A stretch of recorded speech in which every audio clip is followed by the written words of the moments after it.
good Erev Shabbos, Pashas Vaera. I have two unique ideas I'd like to share with you. The first of which is a pretty interesting question. Rashi says in Perek Vav, Pasuk Tes, Mekoitza Ruach.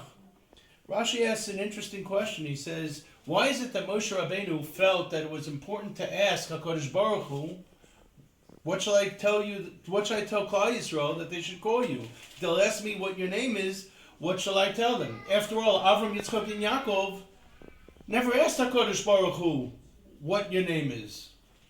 And I think you can suggest the following answer. You see, Moshe Rabbeinu grew up in the house of Paroi, which was the Chartumei Mitzrayim.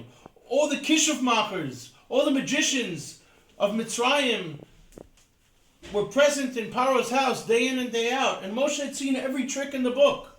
So when Moshe Rabbeinu stood by the burning bush, he was suspect. Perhaps this is just another trick. And the Torah tells us that it was the Malach Hashem at the burning bush. It doesn't say it was Hashem himself. Where else do we have the appearance of the Malach Hashem? By Yaakov Avinu. When Yaakov Avinu crossed the Yabok to get the Pachim Ktanim, he also encountered the Malach Hashem. And what happened there with Yaakov Avinu? He asked the Malach Hashem, Ma Shimcha? What's your name? What shall I call you? And the Malach Hashem answered him, Lama zeh tishal shmi. It's none of your business. Why are you asking my name? So Moshe Rabbeinu, because of his experience with the Chartumei Mitzrayim, he wanted to make sure that this was indeed HaKadosh Baruch Hu b'chvoidei v'atzmoi, and not a Malach Hashem, which was the Sitra Acher, which was the Sar Shal Esav, that it appeared to Yaakov Avinu. So therefore, by the Sneh, She'eino Ukal, by the burning bush, he asked HaKadosh Baruch Hu, the Malach Hashem, when Klal Yisrael will ask me, what shall I tell them that your name is? And HaKadosh Baruch Hu gave the answer, Eheke Asher Eheke.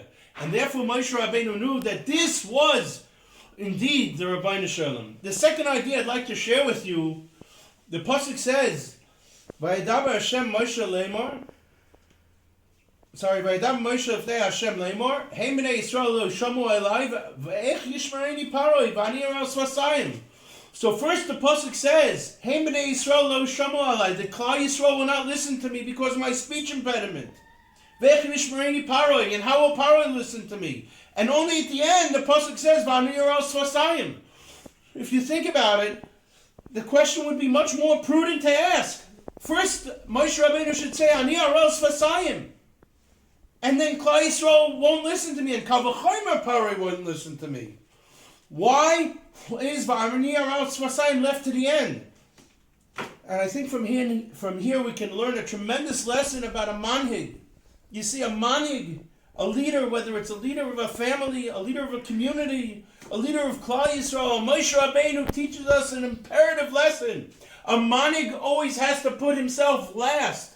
First, he worried about Klal Yisrael. He says, Klal Yisrael, who is suffering from the avodah kasha of Mitzrayim, how will they listen to me? Lo shamu elai. Paroi won't listen to me. V'ani aral svasayim. He put himself last to teach us the imperative lesson of leadership. A leader puts others first. A leader worries about himself last but not least. And one other very short thought is, we can learn from Moshe Rabbeinu the fact that HaKadosh Baruch Hu did not miraculously heal Moshe Rabbeinu's speech impediment. HaKadosh Baruch Hu could have very easily healed. V'anoichi eyem picha. Hayipoli me'Hashem davar. Could Hashem not have healed Moshe Rabbeinu?